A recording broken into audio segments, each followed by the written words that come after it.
जय हिंद दोस्तों, अध्यात्म एकेडमी में आपका स्वागत है। आज हम लोग हिंदी प्रैक्टिस सेट नंबर 8 को हल करेंगे। आइए हल करते हैं। पहला क्वेश्चन क्या है?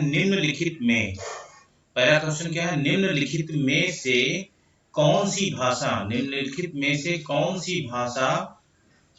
देवनागरी लिपि में लिखी जाती है? ये कई बार क्वेश्चन आया हुआ है। यूपी पुलिस ठीक है ना, एसआई 2021 में ये क्वेश्चन आया है। जो कहते हो निम्नलिखित में से कौन सी भाषा देवनागरी लिपि में लिखी जाती है? कौन सी भाषा देवनागरी लिपि में लिखी जाती है? तो इसमें ये तीसरा होगा। मराठी जो भाषा है ना, वो देवनागरी लिपि में लिखी जाती है। देवनागरी लिपि। ओके। अच्छा, गुजराती हमारी जो है ये नागरी लिपि की है। ठीक है ना। उड़िया भी नागरी लिपि का होता है, नागरी लिपि की पूर्वी शाखा। नेक्स्ट क्वेश्चन हम लोग देखते हैं। उपसर्ग रहित शब्द का चयन कीजिए। दूसरा क्वेश्चन है उपसर्ग रहित शब्द का चयन कीजिए। उपसर्ग रहित, ठीक है ना, जिसमें उपसर्ग ना लगा हो, तो इसमें कौन सा होगा? इसमें ये पहला होगा। अधिक में कोई उपसर्ग नहीं लगा हुआ है। ठीक है ना। अभिनव में कौन सा उपसर्ग लगा हुआ है? अभिरुचि में कौन सा उपसर्ग लगा हुआ? अभिगमन में कौन सा उपसर्ग लगा हुआ?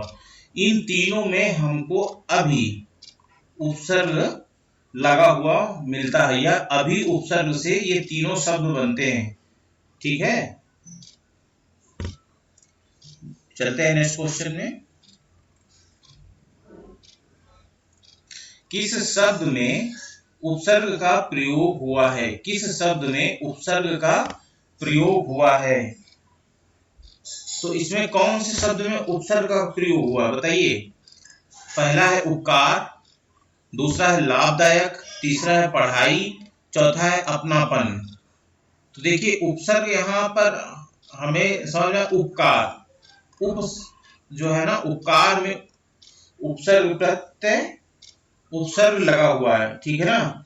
अन्य शब्दों में हमें उपसर्ग तो नहीं समझ में आ रहा, लेकिन प्रत्यय जरूर लगा हुआ है। जैसे लाभदायक में दायक, ये प्रत्यय।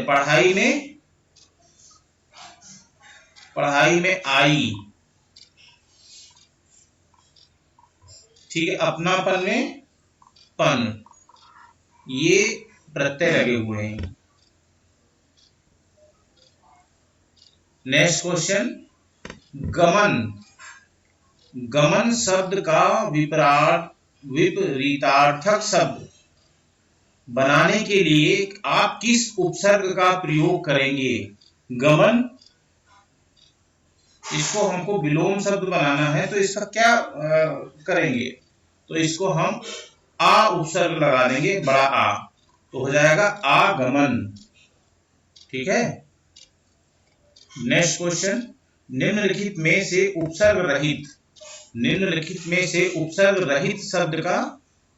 शब्द कौन सा है? निम्नलिखित में से उपसर्ग रहित शब्द कौन सा है जिसमें उपसर्ग ना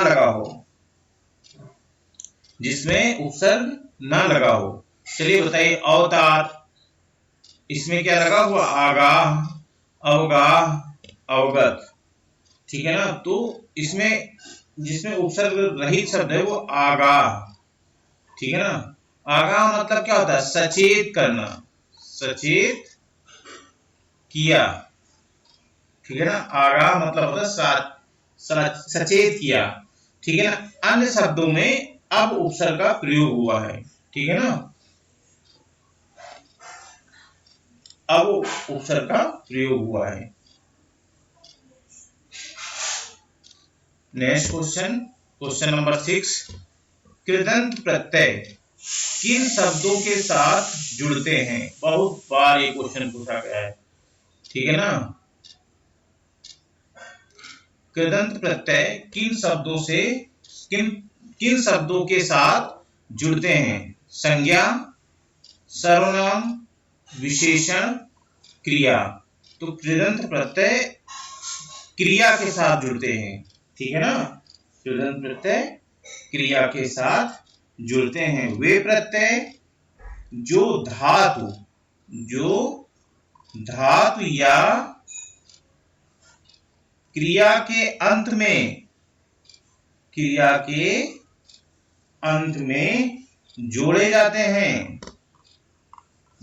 जाते हैं, उन्हें हम क्या बोलते हैं? उन्हें हम कृत प्रत्यय बोलते हैं, कृत प्रत्यय बोलते हैं। और कृत प्रत्यय से बने शब्दों को हम लोग क्या बोलते हैं? कृदंत शब्द कहते हैं, ठीक है। जो कृत प्रत्ययों से शब्द बनते हैं उन्हें हम लोग कृदंत शब्द कहते हैं।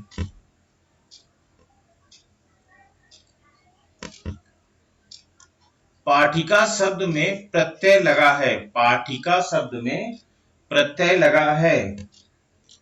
पाठिका, बताइए इसमें कौन सा प्रत्यय लगा हुआ है?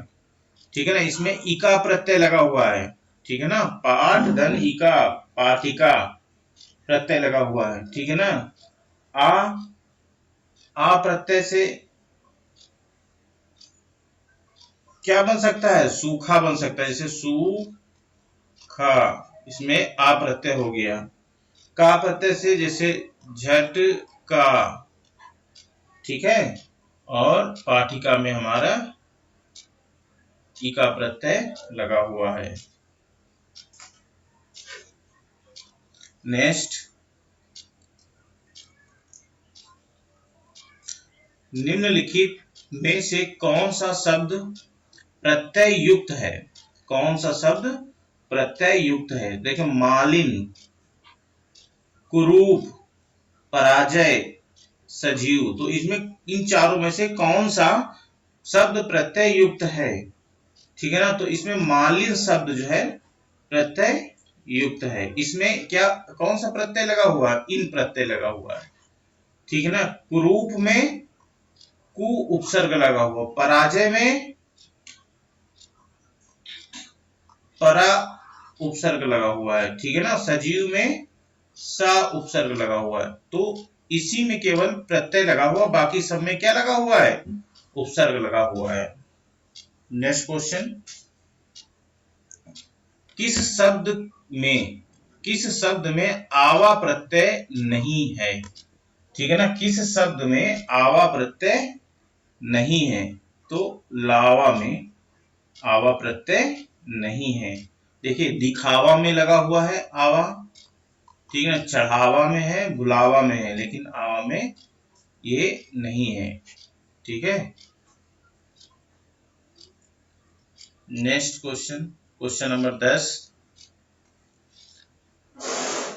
कौन सा शब्द पुल्लिंग है? कौन सा शब्द पुल्लिंग है? ठीक है ना। तो इसमें देखिए, मंजिल, भरमार, मर्यादा, पुलिंदा, ठीक है ना। पुलिंदा शब्द पुल्लिंग है, पुलिंगा शब्द पुलिंदा। इसका अर्थ आप लोगों को पता होगा, जैसे बहुत सारे एक जगह कागज बने हो तो उससे पुलिंदा, या बंधे हुए कपड़े एक साथ, उनको क्या बोलते हैं? पुलिंदा बोलते हैं, ठीक है ना। मंजिल, भरमार, मर्यादा, ये कौन से शब्द हैं? ये तीनों शब्द हमारे स्त्रीलिंग है। नेक्स्ट क्वेश्चन,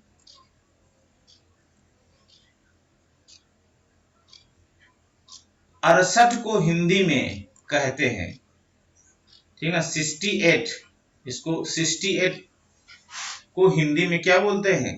65, 67, 68, इसको 68 बोलते हैं, ठीक है ना। इसको क्या बोलते हैं? 68 बोलते हैं। नेक्स्ट क्वेश्चन,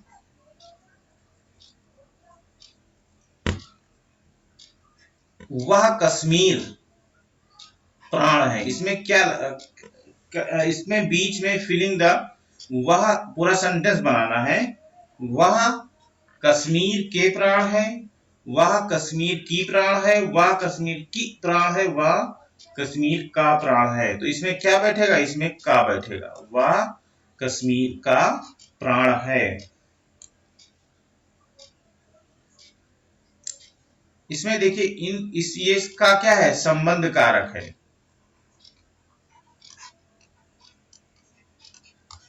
ठीक है।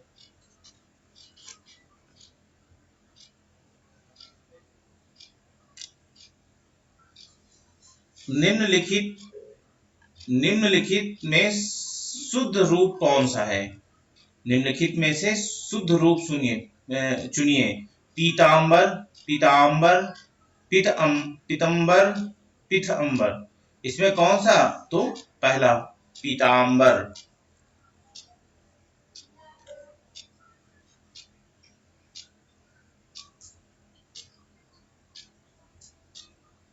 कल मेरा जन्मदिन है, कल मेरा जन्मदिन है। इस वाक्य में सर्वनाम ढूंढकर लिखिए। कौन सा होगा, कल है मेरा जन्मदिन, तो इसमें सर्वनाम कौन सा होता है, मेरा। ठीक है ना। जो शब्द संज्ञा के स्थान पर प्रयुक्त होते हैं वे क्या कहलाते हैं, सर्वनाम कहलाते हैं। संज्ञा के स्थान पर प्रयुक्त होने वाले शब्द सर्वनाम कहलाते हैं। ठीक है ना। सर्वनाम का अर्थ क्या होता है, सबका, अर्थात जो शब्द सबके नाम के स्थान पर प्रयुक्त किए जाते हैं उन्हें सर्वनाम कहा जाता है।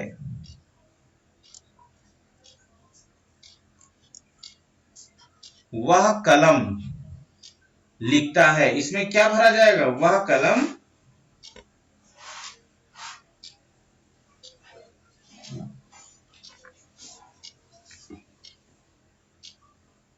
वह कलम से लिखता है।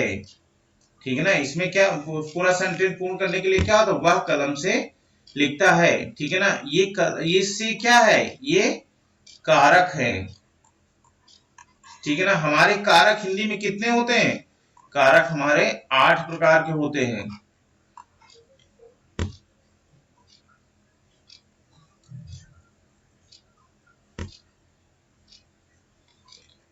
निम्नलिखित शब्दों में शुद्ध रूप है, निम्नलिखित शब्दों में शुद्ध रूप बताइए। हिंदी, हिंदी, हिंदी, हिंदी। इन चारों में से हिंदी का शुद्ध रूप कौन सा है, तो इन चारों में से हिंदी का शुद्ध रूप चौथा नंबर है, होता है। आम का तत्सम रूप है, आम का तत्सम रूप क्या होता है बताइए, आओ, आब, आम्र या आमा। आम का तत्सम रूप आम्र होता है। बालक का अन्य लिंग रूप है, बालक का अन्य लिंग रूप है। ठीक है ना। तो बालक का क्या हो जाएगा, बालक का हमारा बालिका हो जाएगा। ठीक है ना।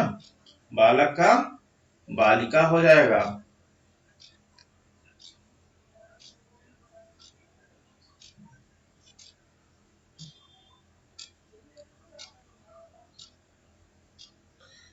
घर का बहुवचन रूप है, घर का बहुवचन रूप है। घर का बहुवचन रूप क्या होता है, घर का घरों हो जाएगा।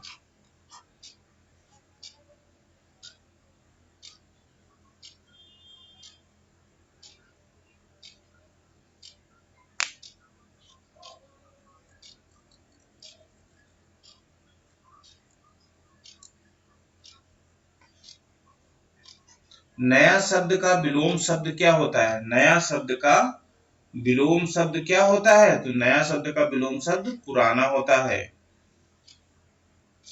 आधुनिक का प्राचीन, सामाजिक का असामाजिक,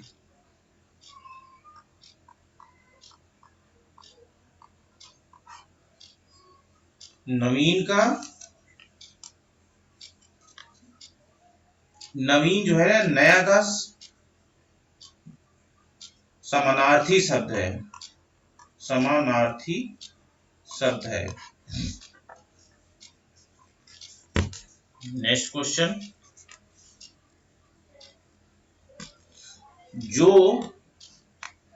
जो थोड़ा जानता हो, जो थोड़ा जानता हो वाक्य के लिए शब्द बताइए।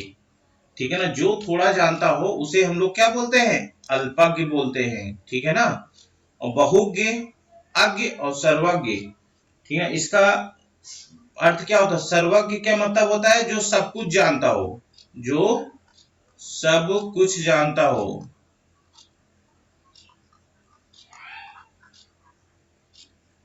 जानता हो।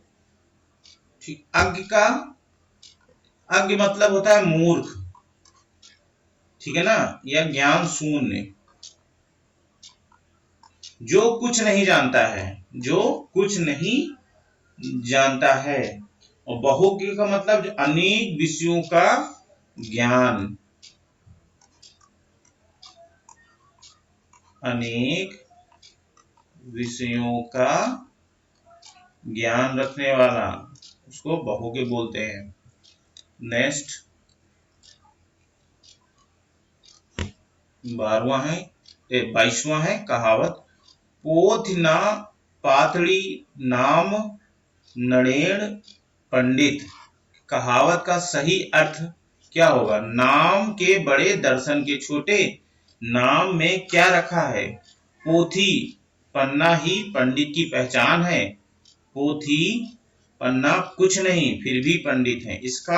इस मुहावरे का अर्थ क्या होगा, इस मुहावरे का अर्थ पहला ए, नाम के बड़े दर्शन के छोटे।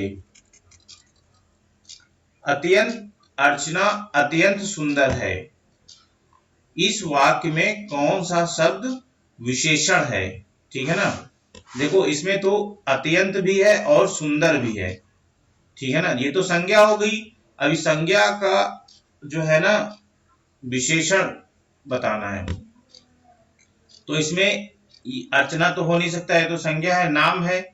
ठीक है ना, अब इन दोनों में से कौन सा होगा, तो सुंदर। सुंदर क्या है, हमारा विशेषण है, और अत्यंत क्या है, हमारा प्राविशेषण है। जो विशेषण की भी विशेषता बताता है उसे हम लोग क्या बोलते हैं, उसे हम लोग प्रविशेषण बताते हैं, बोलते हैं। और अच्छा, विशेषण कितने प्रकार के होते हैं, तो विशेषण हमारे 4 प्रकार के होते हैं। कौन कौन से होते हैं, गुणवाचक विशेषण, परिणामवाचक विशेषण, संज्ञावाचक विशेषण, संकेतवाचक विशेषण। तो ये हमारे 4 प्रकार के विशेषण होते हैं।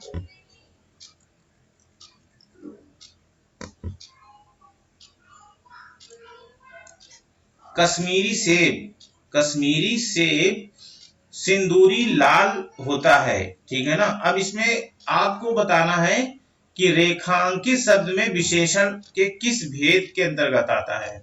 ठीक है ना, इसमें आपको ये जो सिंदूरी है ये क्या है, देखो ये लाल है, ये तो विशेषण हो गया। अब इसकी भी एक विशेषता बता रहा है कि सिंदूरी लाल है, तो मतलब ये चला गया प्राविशेषण में। तो इसमें कौन सा है, ये प्राविशेषण हो जाएगा। व्याकरण भाषा के बताता है। ठीक है ना, व्याकरण भाषा के बताता है, मतलब व्याकरण जो है वो भाषा का क्या बताता है, तो व्याकरण हमारा भाषा के नियम बताता है। ठीक है ना, काम नहीं, एक दो ये तो नहीं होगा, केवल नियम बताता है। किसी भी भाषा के व्याकरण जो होता है वो उस भाषा के नियम को बताता है। छवि पुष्प कौन सा शब्द है, देखिए पुष्प यहां पर मैंने बताया था, जहां पर ये आपका पेचीदा सा मिल जाए वहां पर 100% मान लीजिए कि वो हमारा तत्सम शब्द होगा।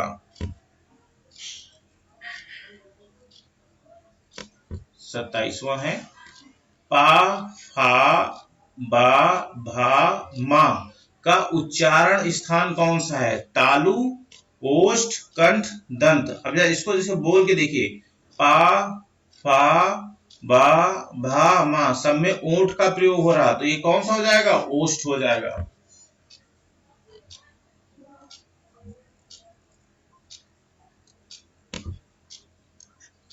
अंतस्थ व्यंजन कितने प्रकार के होते हैं? अंतस्थ व्यंजन कितने प्रकार के होते हैं? 7 प्रकार के होते हैं, 8 प्रकार के होते हैं, 4 प्रकार के होते हैं, 5 प्रकार के होते हैं। तो कितने प्रकार के होते हैं? 4 प्रकार के होते हैं।